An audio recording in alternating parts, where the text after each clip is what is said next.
हरे कृष्ण मित्रों, तो हम आज भागवत गीता के सेकंड अध्याय के आगे के कुछ श्लोक पढ़ेंगे। सेकंड अध्याय का नाम है गीता का सार, जैसे कि आप जानते हैं। तो आज हम उसके आगे के श्लोक पढ़ेंगे कुछ, जो कि श्लोक नंबर 19 है, श्लोक नंबर 20 है। और मैं आपसे ये भी अनुरोध करता हूँ कि हमारे चैनल को सब्सक्राइब करिए, लाइक करिए, कमेंट करिए, शेयर करिए, क्योंकि ज़्यादातर व्यूअर्स जो लाइक नहीं करते, ना कमेंट करते हैं, ना शेयर करते हैं। तो कृपया कर हमारे इस स्पिरिचुअल चैनल में थोड़ा सहयोग कीजिए, इसे ग्रोथ करने में कुछ सहयोग कीजिए। तो सब्सक्राइब करिए, लाइक करिए, कमेंट करिए और शेयर करिए। इतना ही कहना चाहूँगा। तो चलिए शुरू करते हैं। श्रील प्रभुपाद की जय। हरे कृष्ण। तो श्लोक ये है, य एनं वेतति हंतारं यच्छ्रेण मन्यते हतम् उभोतो न विजायनिति यो नायम हन्ति न हन्यते। जो इस जीवात्मा को मारने वाला समझता है तथा जो इसे मरा हुआ समझता है, वह दोनों ही अज्ञानी हैं, क्योंकि आत्मा ना तो मारा जा सकता है और ना मारा जाता है। मतलब कहने का मतलब है भगवान का कि आत्मा जो है वो, जो भी ये समझता है ना, जो भी व्यक्ति ये समझता है कि आत्मा को मारा जा सकता है या उसको ख़त्म किया जा सकता है, वो दोनों मूर्ख, अज्ञानी और एकदम मतलब क्या बोल सकते हैं उनको, कि उनको कोई अज्ञान नहीं है। अच्छा, तपात ये, जब ये देहधारी जीव को किसी घातक हथियार से आघात पहुंचाया जाता है तो यह समझ लेना चाहिए कि शरीर के भीतर का जीवात्मा मरा नहीं। आत्मा इतना सूक्ष्म है कि इसे किसी तरह से के भौतिक हथियार से मार पाना असंभव है। जैसा कि अगले श्लोकों में स्पष्ट हो जाएगा कि ना ही जीवात्मा और आध्यात्मिक स्वरूप के कारण वध किया जा सकता है। ऐसे जिसे मारा जाता है या जिसे मरा हुआ समझता है, वह केवल शरीर होता है। किंतु इसका तात्पर्य शरीर के वध से प्रोत्साहित करना नहीं है, क्योंकि वैदिक आदेश है, माँ हिंस्यात् सर्वभूतानि, किसी भी जीव की हिंसा ना करें, ना ही जीवात्मा अवध्य है। अर्थात यह है कि पशु हिंसा को प्रोत्साहन दिया जाए। किसी भी जीव के शरीर की अंधाधिकार हत्या करना निषिद्ध है और राज्य तथा भगवत विद्वान के द्वारा दंडनीय है। किंतु अर्जुन को तो धर्म के नियमानुसार मारने के लिए नियुक्त किया जा रहा था, कि किसी पागलपनवश नहीं। तो मतलब कहने का मतलब ये है कि जो हम सोचते हैं ना कि ये मतलब कि जैसे किसी की डेथ हो जाए तो हम सोचते हैं ये मर गया, ये मर गया। हम ये सोचते हैं कि ये मर गया। हम ये नहीं सोचते कि इसके अंदर ये मरा नहीं है, इसके अंदर की आत्मा मरी नहीं है, ये तो सिर्फ इसका शरीर मरा है। और हम उस शरीर के लिए शोक करते हैं, या मतलब हम उस शरीर के लिए रोते हैं, तो हम सबसे बड़े मूर्ख हैं। हम ये जानते हुए भी रोते हैं कि इस शरीर की आत्मा नहीं मरी है, ये शरीर मरा है, तो हम रोते हैं, तो हम सबसे बड़े मूर्ख हैं। ठीक है। और यहाँ पर ये भी बताया गया है कि जब भी कोई भी व्यक्ति जो है किसी दूसरे व्यक्ति पर के शरीर पर वार करता है, तो वो आत्मा पर वार नहीं कर सकता ना, क्योंकि आत्मा तो मतलब वार करने योग्य है ही नहीं, इतनी छोटी होती है आत्मा। उसको ना मारा जा सकता है, ना ही वो मरता है। तो इसका मतलब ये भी नहीं है कि उस शरीर को मारना तो मतलब कि हिंसा करना या हिंसा को प्रोत्साहन देना। नहीं, हिंसा नहीं करनी चाहिए, यही इस तपात का मतलब है। लेकिन जब अपने धर्म पर बात आए तो हिंसा करनी आवश्यक है। तो पागल मतलब बिना मतलब के मारना, बिना मतलब के किसी भी जीव को दंडित करना या उसको मार देना, यह पाप है। लेकिन यदि वह जीव अपने धर्म का विनाश करने के लिए तुला हो, तब उसका मारना पाप नहीं होता। न जायते म्रियते वा कदाचिन नायं भूत्वा भवित्ताभा न भूयः अजय नित्य शाश्वते अयं पुराणो न हन्त्यते हन्यमाने शरीरे। अच्छा, आत्मा के लिए किसी भी काल में ना तो जन्म है ना मृत्यु, वह ना तो कभी जन्मा है और ना ही जन्म लेता है और ना जन्म लेगा। वह अजन्मा है, नित्य है, शाश्वत है, पुरातन है, शरीर के मारे जाने पर भी नहीं मारा जाता। मतलब कि कहने का मतलब ये है कि आत्मा ना तो जन्म है ना मृत्यु, मतलब आत्मा ना जन्म ले सकता है ना उसकी मृत्यु हो सकती है, ना ही जो है वो कभी जन्म लेता है, ना जो वो है मतलब कभी जन्मा है, कि ना उसका जन्म हुआ है ना वो जन्म लेता है। वह अजन्मा है, नित्य है, शाश्वत है, मतलब सनातन है।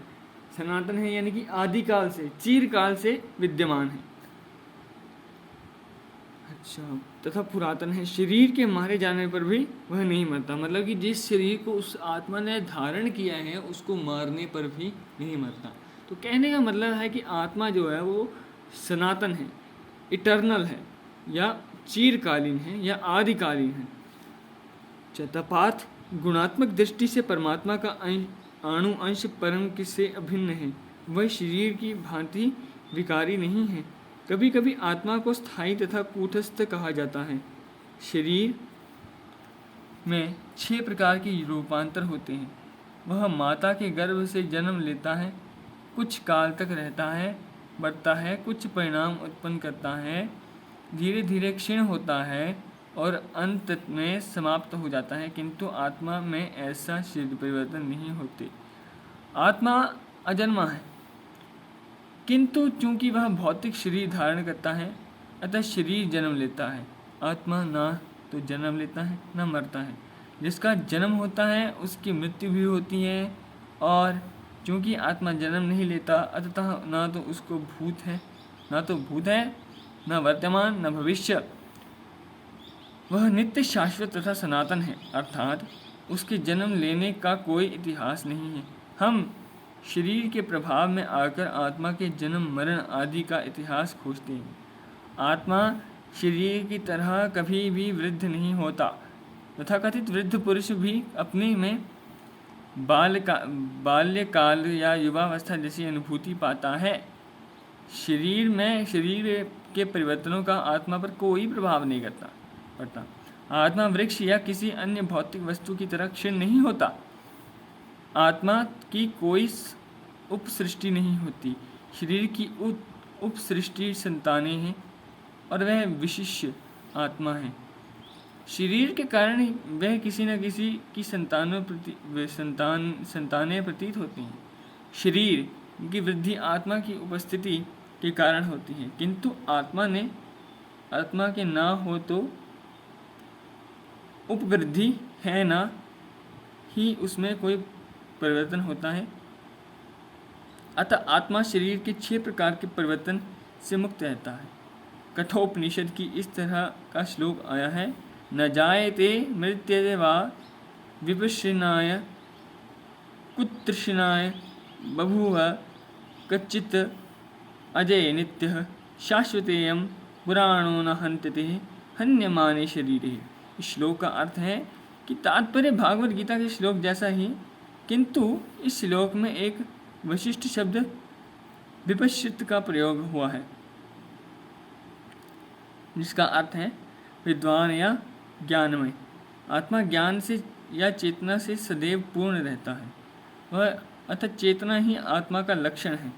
यदि कोई हृदयस्थ आत्मा को नहीं खोज पाता तभी वह आत्मा की उपस्थिति को चेतना की उपस्थिति से जान लेता है। कभी कभी हम बादलों या अन्य कारणों से आकाश में सूर्य को नहीं देख पाते, किंतु सूर्य का प्रकाश सदैव विद्यमान रहता है। अतः हमें विश्वास होता है कि यह दिन का समय है। तब प्रातःकाल जो कि आकाश में थोड़ा सा सूर्य प्रकाश दिखाते रहता है, तो हम समझ जाते हैं कि सूर्य आकाश में है। इसी प्रकार चूँकि शरीर में चाहे पशु के हों या पुरुषों के, कुछ न कुछ चेतना रहती है। अतः हम आत्मा की उपस्थिति को जान लेते हैं, किंतु जीव की यह चेतना परमेश्वर की चेतना से भिन्न है, क्योंकि परम चेतना तो सर्वज्ञ है, भूत वर्तमान भविष्य की ज्ञान से पूर्ण विशिष्ट जीव की चेतना विस्मरणशील है। जब वह अपने वास्तविक स्वरूप को भुला जाता है तो उसे कृष्ण के उपदेशों से शिक्षा तथा प्रकाश का बोध प्राप्त होता है, किंतु कृष्ण विस्मरणशील जीव नहीं है। यदि वह ऐसे होते तो उनका द्वारा दिए गए भागवत गीता का उपदेश व्यर्थ होते। आत्मा के दो प्रकार होते हैं, एक तो अणु आत्मा, दूसरा विभु आत्मा। कठोपनिषद में इसकी पुष्टि इस प्रकार हुई है। आणो ऋणीयान्मन्यहतो मिहायानस्तमास्य जनो निर्हते गुहायां तं कुरुत पश्यति वीतशोको धातुः प्रसादान महिमान मात्मनः। परमात्मा तथा अणु आत्मा दोनों शरीर रूपी उस वृक्ष के जीव हृदय में विद्यमान हैं, जिनमें से जो समस्त इच्छाओं तथा शोकों से मुक्त हो चुका है वही भागवत कृपा से आत्मा की महिमा को समझ सकता है कि कृष्ण आत्मा की उद्गम स्थान है। जैसे कि अगले अध्याय में बताया जाएगा कि अर्जुन तथा अणु आत्मा के अर्जुन के अणु आत्मा के समान है, जो अपने वास्तविक रूप को भूल गया है, अतः उसे कृष्ण द्वारा अपने परमाणिक प्रतिनिधि गुरु द्वारा प्रबुद्ध किए जाने की आवश्यकता है। तो कहने का मतलब यही है कि आत्मा जो है शाश्वत है, ना उसको मारा जा सकता है, ना मतलब वो मरता है, ना वो जन्म लेता है, ना ही जन्मता है। तो जन्मता केवल शरीर है, आत्मा केवल शरीर ही धारण करता है। जब वो माता के गर्भ में होता है तो कुछ समय के लिए वह पोषण करता है उस शरीर का, और शरीर बड़ा होता है, शरीर में बदलाव आता है, उसके बाद वह शरीर जन्म लेता है। लेकिन आत्मा जन्म नहीं लेती, आत्मा जन्म नहीं लेती। मैं एक बार फिर से बता देता हूँ, आत्मा जन्म कभी नहीं लेती। आत्मा ना मरती है, ना ही उसका जन्म होता है, ना उसकी मृत्यु होती है, ना उसका जन्म होता है। आत्मा शाश्वत है, आदि काल से विद्यमान है और हमारे ही शरीर के अंदर है। अच्छा, तो इस शरीर में परिवर्तन आता है लेकिन आत्मा में परिवर्तन नहीं आता, यही कहने का इसका मतलब है मेन। ठीक है, तो मतलब यही है। और ये भी है कि चेतना, आत्मा जो है, जो हमारी आत्मा है, हमारी आत्मा जो है वो ज्ञान से भी भरी हुई है, लेकिन उसका ज्ञान जो है विस्मरणशील हो जाता है। विस्मरणशील मतलब कि जैसे आत्मा ने जो इस शरीर से जो ज्ञान अर्जित किया या इस शरीर के द्वारा जो कार्य किया या वो यादें थी, वो भूल जाता है आत्मा। अगला शरीर धारण करने के बाद वह भूल जाता है।